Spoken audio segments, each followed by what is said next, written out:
জাতীয় নাগরিক পার্টির দক্ষিণাঞ্চলের মুখ্য সংগঠক হাসনাত আব্দুল্লাহ বলেছেন, আমাদের দেশের লিডারশিপ হলো ভণ্ডামিপূর্ণ।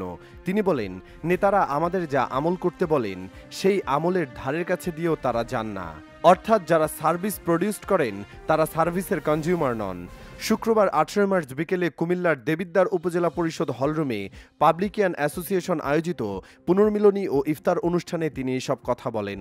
হাসনাত আব্দুল্লাহ বলেন, সমাজে কিছু আছে সুদখোর ঘুষখোর, সমাজের কিছু মানুষ আছে যাদের কাজই হলো সালিশ দরবার করা, কিছু মানুষের কাজ হলো থানার চারপাশে ঘোরাফেরা করা। তিনি বলেন, কিছু মানুষ তৈরি হয়েছে যারা কখনো স্কুলের ধারে কাছেও যায় না, কিন্তু তাদের টার্গেট হলো স্কুল কমিটির সভাপতি হওয়া। আসলে তাদের দোষ দিয়ে লাভ নেই, দোষটা কিন্তু আমাদের, আমরা সচেতনভাবে তাদের প্রতিহত করি না। এ সময় আরও বক্তব্য দেন সিনিয়র সহকারী police super Debidwar circle Mohammad Shahin, পাবলিকিয়ান অ্যাসোসিয়েশনের সাবেক সভাপতি মোহাম্মদ সাইফুল ইসলাম, সভাপতি জিল্লুর রহমান, সাধারণ সম্পাদক শরীফুল ইসলাম আরাফাত প্রমুখ।